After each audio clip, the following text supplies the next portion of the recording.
Louvado seja o nome do Senhor, aleluia. Voltando de novo, dando continuidade ao nosso estudo. Agora eu quero falar as qualificações de um membro de um ministério. As qualificações. Essas qualificações, ela vai para missionária, diácono, presbítero, pastor, bispo, apóstolo, mestre. Lembrando que só faz parte dos 5 ministérios, é apóstolo, pastor, profeta, mestre e evangelista. São os 5 ministérios.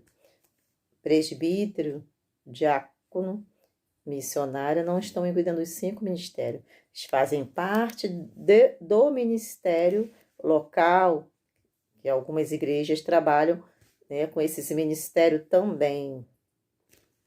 Então, eu vou falar agora as qualificações, né? Então, tem que ser irrepreensível, tá em Tito 1, versos 6 e 7, Atos Apóstolos 6, versos 3. Marido de uma mulher só. Nossa sociedade está corrompida pelo relaxamento moral. Paulo requer um mais alto nível de fidelidade e devoção sincera à instituição do matrimônio. O líder cristão tem de ser marido de uma só esposa. Poderíamos acrescentar estar vivendo com ela em tranquilidade, paz e honra. Vigilante. Essa palavra fala de equilíbrio, autocontrole, livre de comportamento indulgente. Sóbrio. Saber com temperança, agir com sobriedade. Tito 1:8, 1 Timóteo 3, versos 2, Romano 12, 3. Honesto, comportamento que é dignificado, honrado, decente, venerável, digno de respeito. O obreiro da igreja deve mostrar um bom exemplo, apresentando um comportamento bem que imponha respeito. Então, honesto, hospitaleiro. Então, o obreiro, o presbítero, o missionário, o evangelista, o pastor precisa ser hospitaleiro. Apto para ensinar. A força da palavra estende-se à qualidade de modo de vida. O significado é poderoso. Líderes cristãos ensinam tanto pelo exemplo como pelo preceito. Capacidade de ensinar abrange tudo na vida. Tem a ver com a integridade e atitude. Colocando em termos simples, quer dizer praticar o que se prega. Então, precisa um líder, um membro de um ministério ou componente, praticar o que se ensina, viver o que se prega. Não dado ao vinho.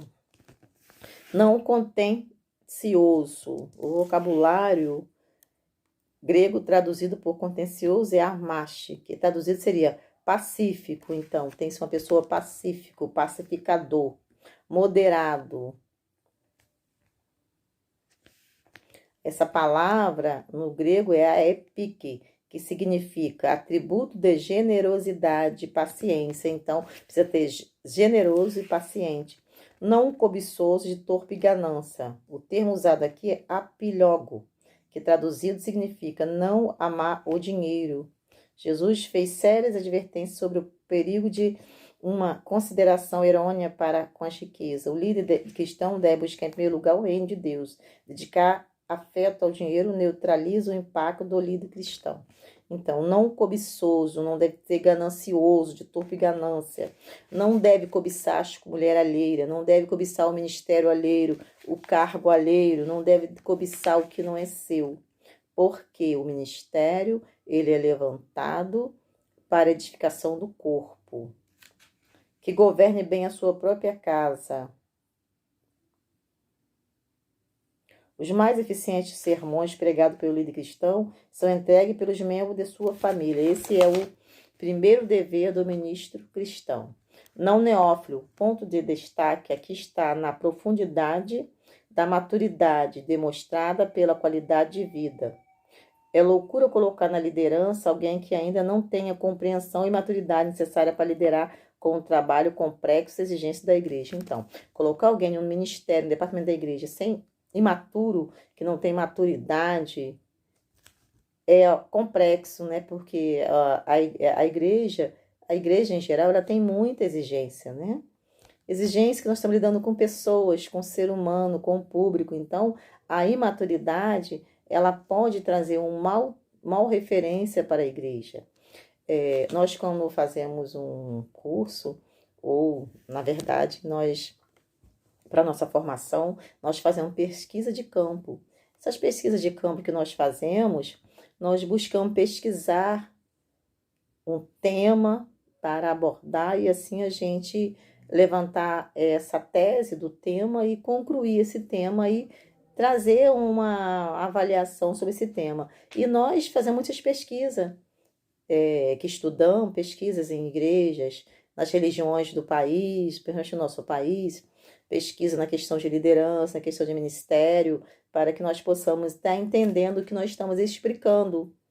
Então, quando nós tratamos um assunto, nós tratamos uma em tese, não um assunto interno da igreja, nos estudos. Nos estudos eu não estou tratando os assuntos internos da igreja, eu estou tratando um assunto em tese, com uma ética cristã, com uma doutrina bíblica e aquilo que a Bíblia diz que nós, como ministério, teremos que estar alinhado com isso.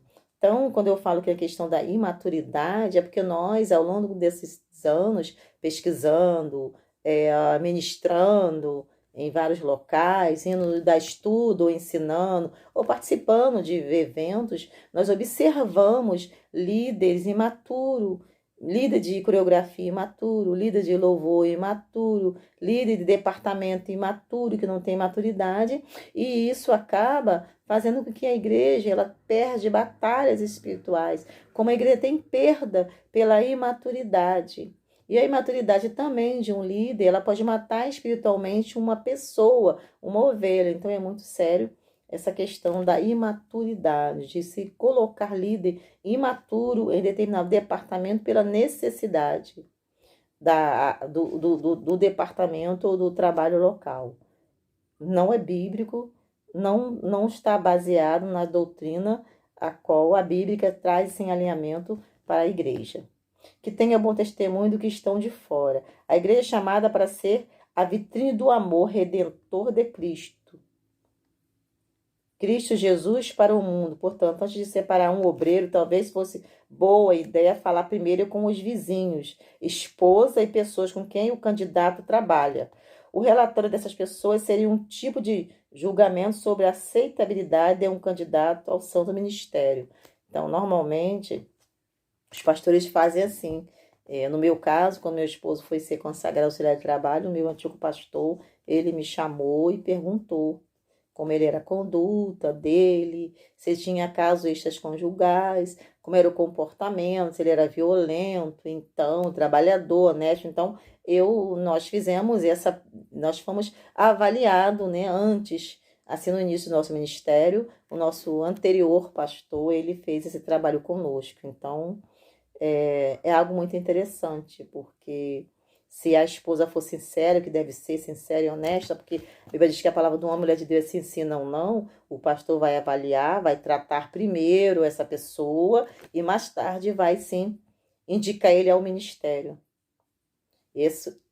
Toda pessoa que for levantada para um ministério, o líder espiritual, o pastor, o apóstolo, o bispo, seja quem for fazer esse trabalho, é preciso primeiro fazer uma pesquisa como é que é a vida dele no bairro onde ele mora, na rua onde ele mora, com os vizinhos, uma pesquisa silenciosa, com alguém da família, para saber, porque senão é um escândalo. Imagina se tá alguém no ministério atuando em um púlpito, fazendo um trabalho dentro da igreja, e um vizinho, porventura, vai visitar e entra e vê aquela pessoa no lugar de destaque no púlpito fazendo um trabalho.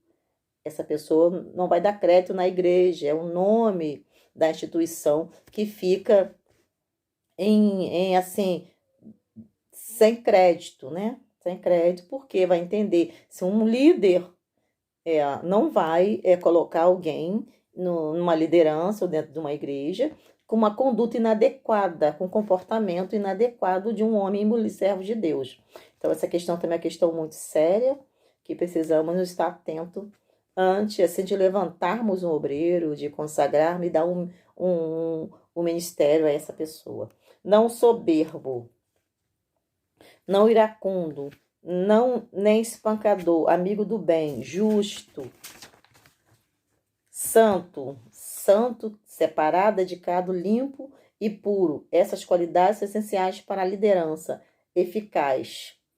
Colocar em relevo o fato de pessoa ser separada do mundo e entregue ao Senhor, ser santo, significa ser consagrado ao serviço religioso, tanto quanto a mobília do templo era usado no culto de adoração em Israel. A santidade é a separação de tudo que é profano e que corrompe, e ao mesmo tempo é a dedicação a tudo o que é santo e puro.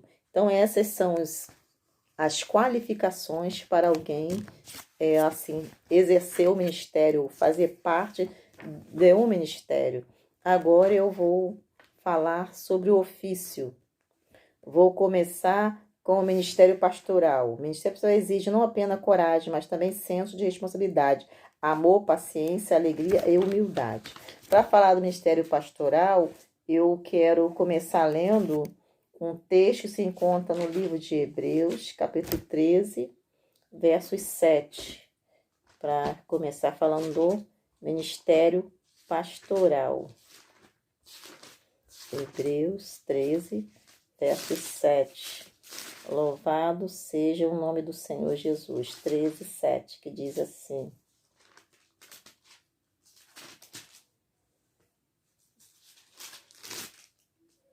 Aleluia. 13, verso 7. Lembrai dos vossos pastores que vos falaram a palavra de Deus, a fé dos quais imitam atento para a sua maneira de viver.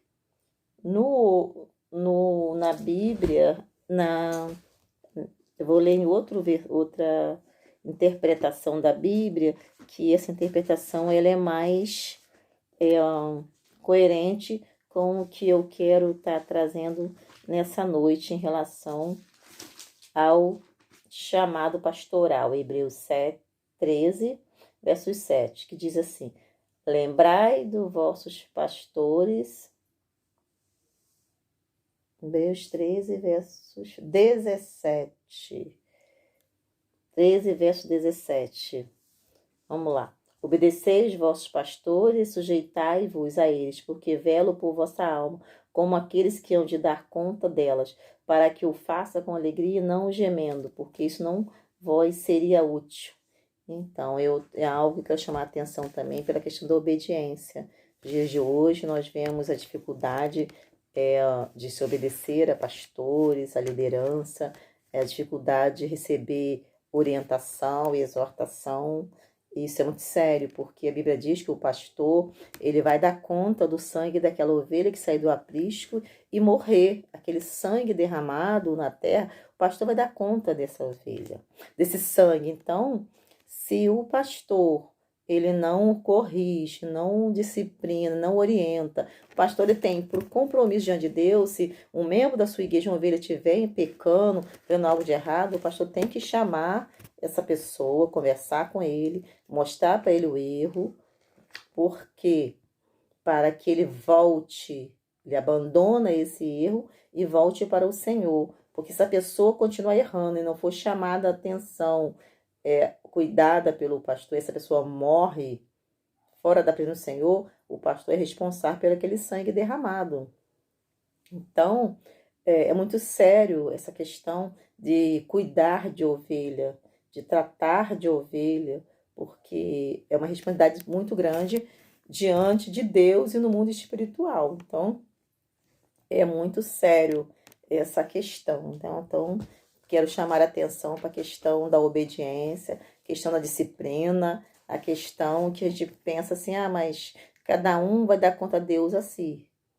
Cada um vai dar conta a Deus da sua vida, mas o pastor ele vai dar conta daquela alma, se ela sair do aprisco, e se o pastor não foi lá, não cuidou, não tentou trazer ela de volta para o aprisco, trazendo como? Porque geralmente a pessoa, quando uma ovelha quando sai do aprisco, ela está ou ferida, ou ela já o próprio pecado que faz separação entre Deus e o homem, e então separada de Deus, já começa a abandonar a fé, e aí precisa tratar aquela área, que seja qual for a ferida, tratar essa alma para que ela volte para o aprisco. Se ela não quiser, mas fez o seu papel, o seu trabalho.